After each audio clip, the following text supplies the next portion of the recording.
Hello all, and welcome to Brewing with Jim, hosted by Jim Brewington. Jim is a pastor and a teacher, and has served in these roles for the past 45 years. He has worked in small churches and mega churches, primarily as a teacher serving both the hearing and the deaf population. We have surveyed the students here at CVCS and do our best to create a genuine conversation around the talking points the students want to know most about. Thank you all for listening and taking time to brew on Life's Questions with Jim.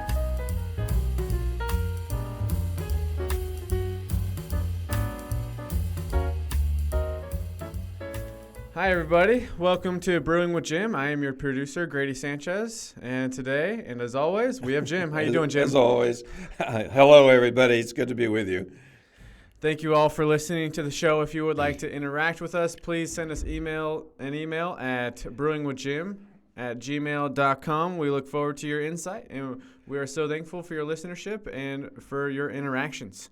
Today, we get a follow-up question with Jim because he often talks about his throwaway prayers. Jim, can you define what a throwaway prayer is? Yeah, I think it's a bad name. It's just one I made up one time. Throwaway prayers for me are just very short sentences, chats with God as he walks with me through the day, as I walk with him through the day.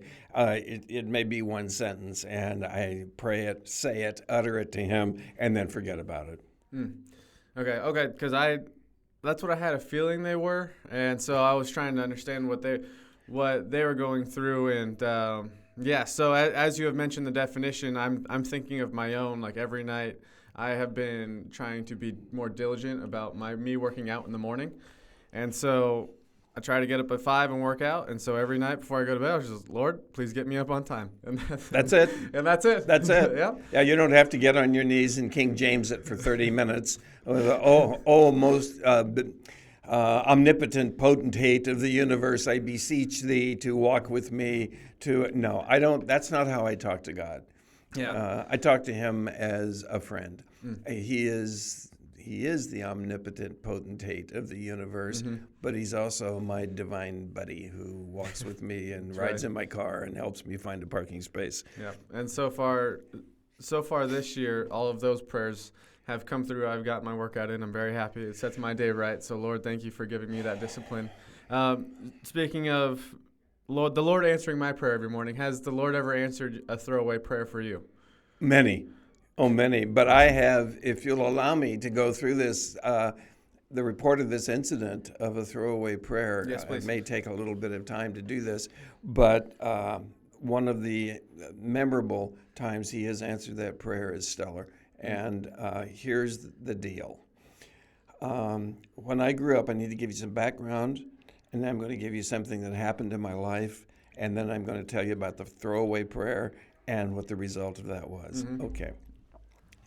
I grew up during Jim Crow laws. Jim Crow was an animated, fictional minstrel a cartoon character, essentially, who was associated with the laws at the time, and I'm talking about in the 1960s and before, that really required segregation. The Civil Rights era. It was before civil rights. It was before civil rights. And I grew up knowing nothing else. I grew up in a city, and the whole country was sort of like this, where black people had their own high schools. They had their own part of town. They had certain jobs that they had that seemed to be specifically for them. When I was little, we went to department stores, and there were 2 water fountains, colored and white. There were restrooms that were colored and white. And I wondered as a kid, even in high school, why are they so different? We had gardeners who come to our house and mow the yard and do the gardening and that kind of thing. And it was a black man and his wife.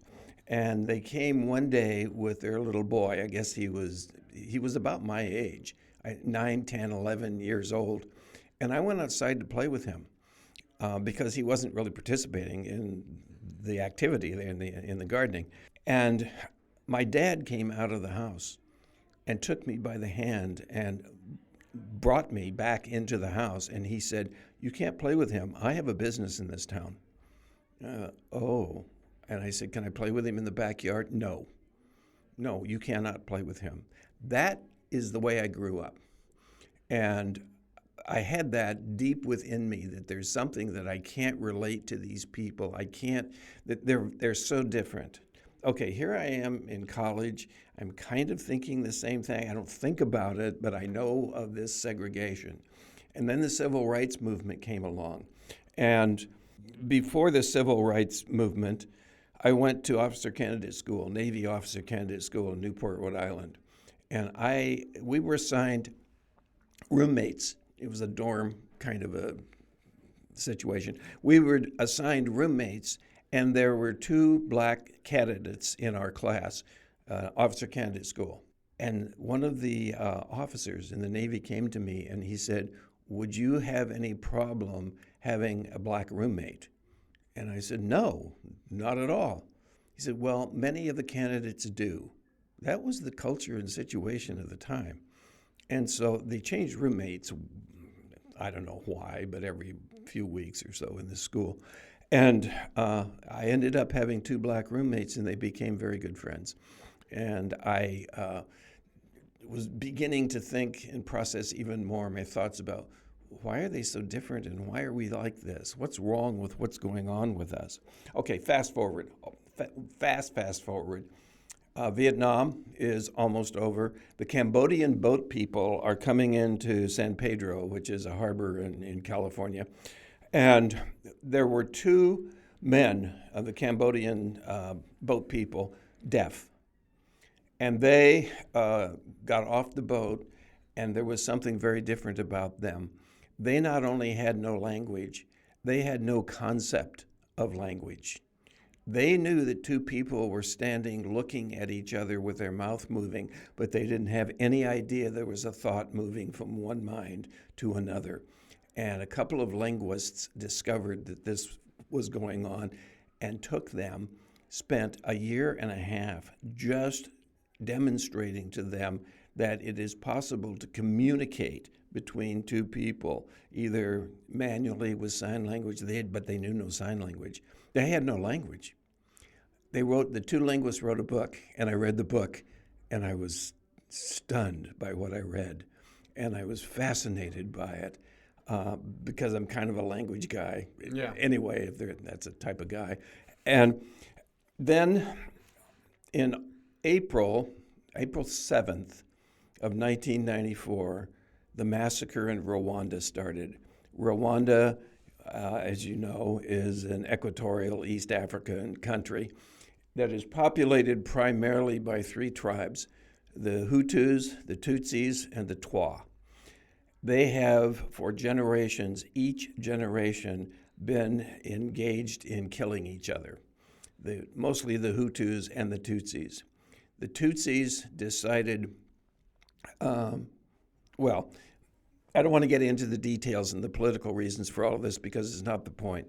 But I decided, because of that massacre that went on for those months, that I wanted to go to Rwanda, and there was a missionary group that was going. I went with them. I wanted to find deaf orphans, because there were thousands and thousands the government in Rwanda estimates that there were 1 million people killed. It was probably less. Other assessments are 500,000 to 800,000 people killed. The result is that many of those adults left children, and they are orphans. And they put them into compounds, camps. They didn't have enough orphanages. There were so many people killed that they didn't have any way to bury all of those bodies. And so they put them into dump trucks, and the dump trucks would back up to ravines. I did go to Rwanda. I wanted to find deaf orphans and see if there was anybody who had no idea what language is, and then see if there was somebody with no language. That was my mission, to go, and because I was already fluent, sort of, in American Sign Language, and my interest in the deaf and the hard of hearing. When I went there, There were so many dead people lying around in the fields. I stood in the killing fields with the bodies lying around me on the ground. I stood there and wondered what would cause this kind of hatred. What would cause this to happen? Politically, I now know, because I've studied the war or the massacre there. Well, on the plane, on the way over there, first flight was LA to Heathrow, which is like being in heaven. You're in the sky forever. And on the way, then we went from Heathrow to Nairobi. And from Nairobi, we had to take a bus into Rwanda, Kigali, and some of those places. It was a 26-hour trip. But from London to Nairobi, I had a window seat. My head was lying against the frame of the window. I was kind of looking outside, kind of thinking about things. And I said, God, give me a love for these people. That was my throwaway prayer. And I didn't think much about it after that.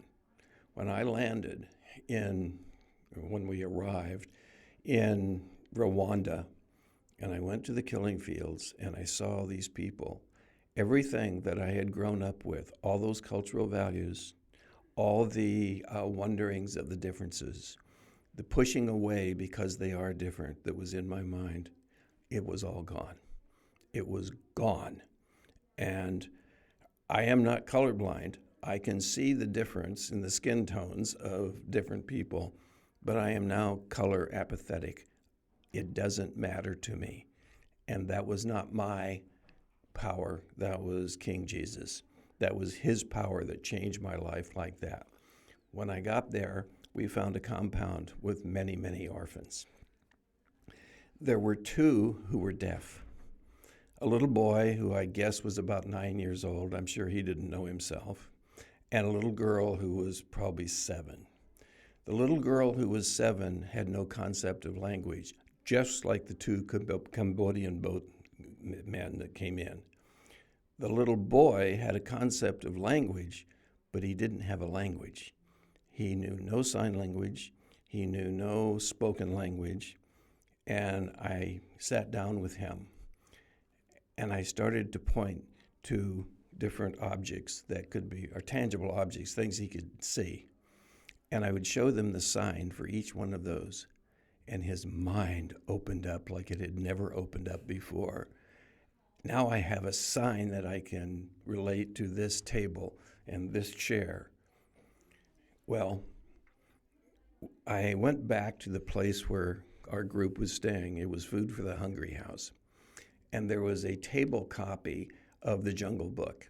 And inside, it was a large book with pictures, were all the animals that he would recognize because they're indigenous to Rwanda. I took the book back to the compound the next day, sat down with him, opened the book, and I pointed to each animal and showed him the sign for those animals.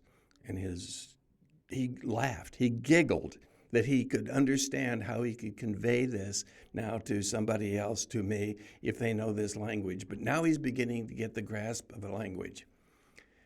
They ate lunch in a big room. We'd call it a mess hall, but it was just a big room without windows, but the doors were wide open, and sometimes there wasn't even windows around. Nevertheless, they had a little porridge kind of a substance that was in a plastic bowl. And I went in there. He was among probably 200-300 kids. He was way over there on the other side. And there was a picture on the wall, the picture of Jesus. Now, it's the picture everybody's probably already seen. It's the one with the long hair. And by the way, Jesus never had long hair, because he was an Orthodox rabbi Jew, and the book of Leviticus prohibits long hair on rabbis. But anyway, I looked at that picture. I got his attention. I pointed to him. Then I pointed to the picture, and I signed "loves you" to him.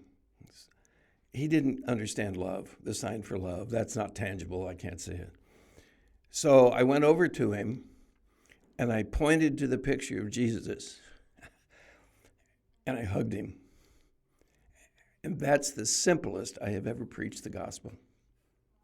Now, what he and the Holy Spirit did with that, I don't know. I wish I knew. But I had a love for him that was not the power of prayer, it was the power of Jesus. Oh, by the way, there's a cliche, the power of prayer. I don't believe in the power of prayer. I don't like that.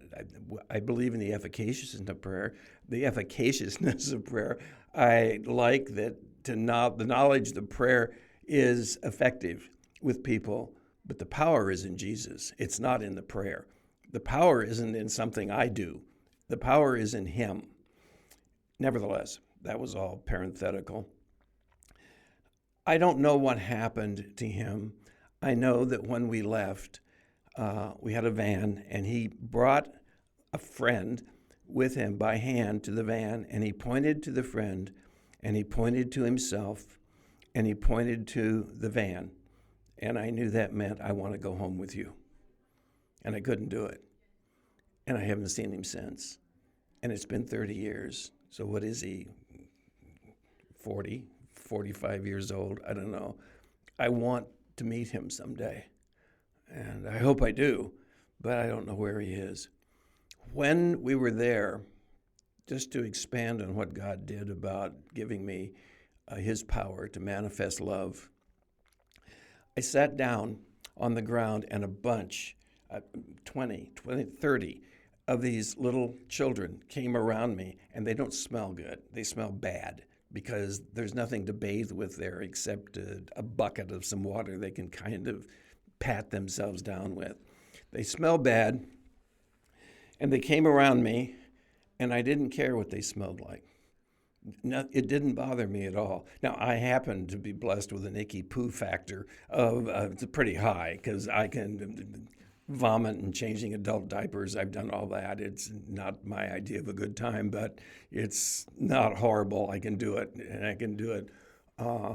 I can do it. So all these kids come around me. They had never touched Caucasian hair before. They had never seen Caucasian hair, I think. And one of them asked if they could put their hand in my hair on my head. And I said, yes. They just took his hand and put it up there. And then not all of them, many of them, and I have pretty good amount of hair on my arms, and they started to rub up and down my arms and giggle and laugh. Later, one of the other pastors who was with me said, how could you do that? You smell terrible.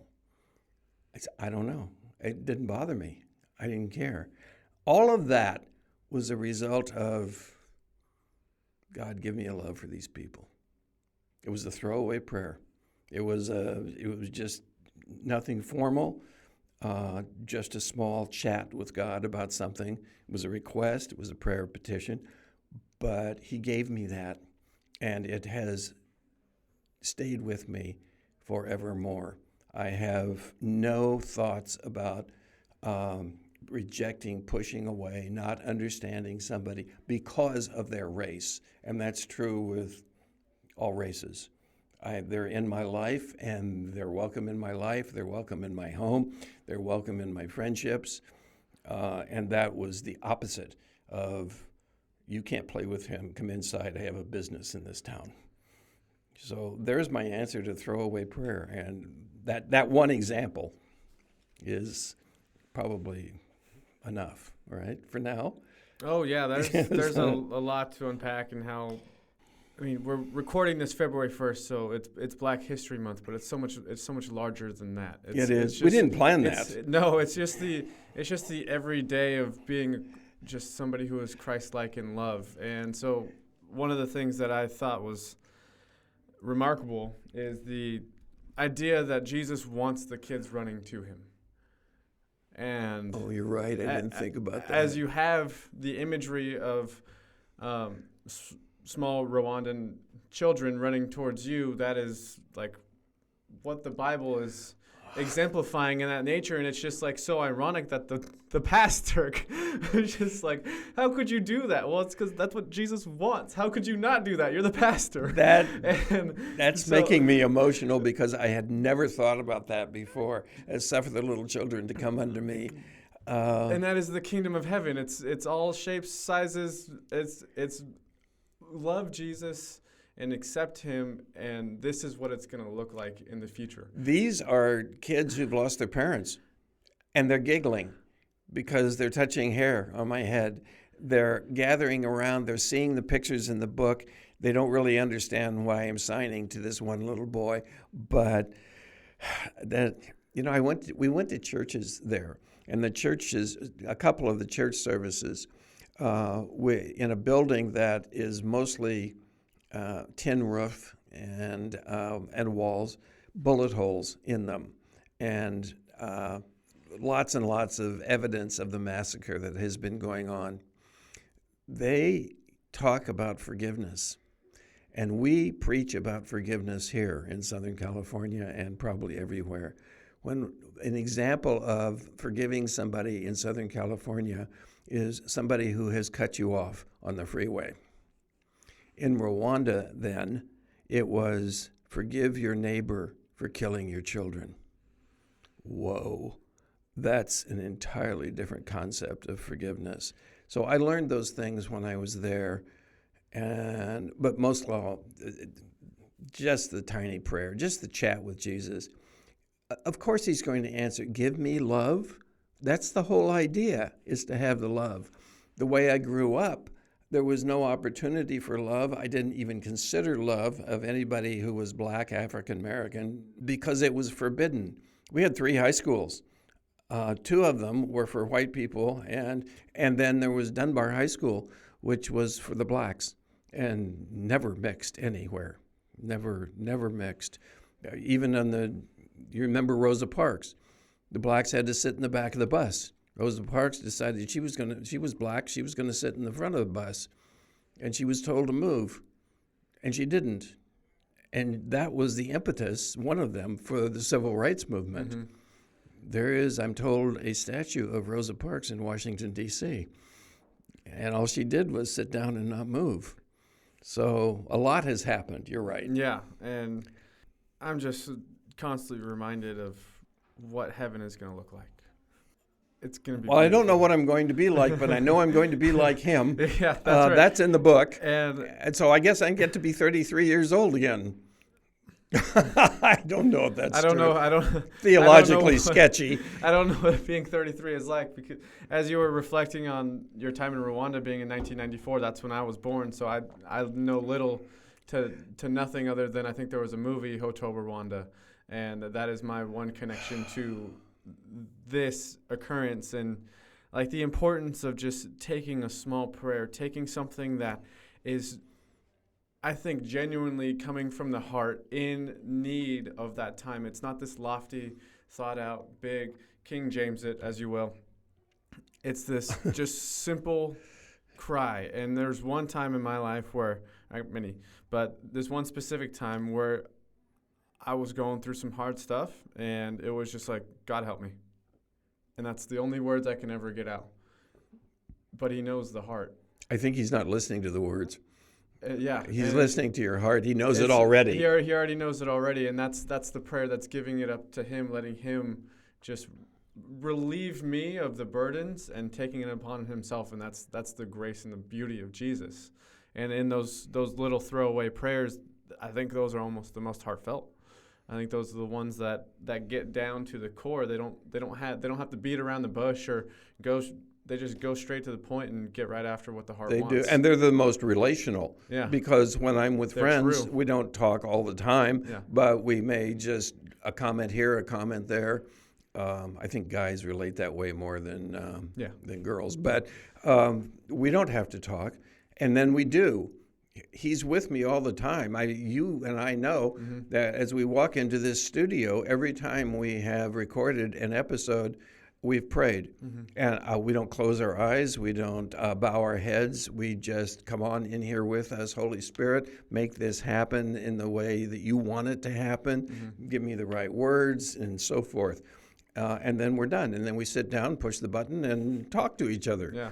So those kinds of prayers, I think, are very, very relational and important. We don't have to ask him for things. He knows already what we want. Why do we even utter it? Because it's relational, and it's a recognition of His presence in our lives, of His provision, of His healing. That's a form of worship. Prayer is a form of worship. He's not a genie where we just ask for something. Yeah, we're supposed to pray unceasingly, but some people ask unceasingly. There's a request unceasingly. You and I were talking just a few minutes ago about praying the problem and not the solution. We're off topic here, but it's an important topic. When I have an issue, I'll pray the problem. I know some people pray the solution. Even some pulpits have said, pray the solution. But I think micromanaging God is not something that I need to be spending my time with. His list, his reservoir of solutions is so far beyond what I can imagine. Let Him decide how He's going to respond to the prayer. Yeah, so those little moments with God, those little prayers, they aren't meaningless, and we're here saying, keep doing it. Build that relationship. And in those moments, you're going to see more prayers answered than ever before. And just building that relationship and knowing Christ is just so much more beautiful. The prayers will be answered. What I really want is a recognizable answer, not necessarily a yes. It's either going to be yes, no, or not yet, or not now. Yeah. And I would like to have a recognizable answer. It's just my selfishness, but please answer me in a way that I know that it's you and this is your answer. Well, Jim, thank you so much for the insight. Thank you for bringing some context into the world view of a biblical mindset, but also understanding that there's so much more to just this our South Orange County bubble. That there's so much further than just thank goodness Irvine and Fullerton and San Juan Capistrano. There's so much more out there, and that God is working in people like you and people in your past and people like us, and just having our voices and knowing that the little prayers, those little things, bring it to God. He is there and ever powerful. And just reminder to the listeners that I hope this is a great reminder of those moments. I do too. I'm thankful that we have this podcast, that we have this forum, that we have the listeners that we have. I am petitioning that we would have more listeners, more and more and more. You can't have too many. But my prayer is that what we say here and what we express will change the lives. And it's not our words that change the lives. It's God. Absolutely. Thank you all for listening to today's show. Please interact with us at Brewing with Jim. Yes, please. At gmail.com. We enjoy talking with you. We enjoy working with you. And please continue to listen. And we'll have some more great content coming up. Thank you all, and have a wonderful rest of your day. Bye, everybody.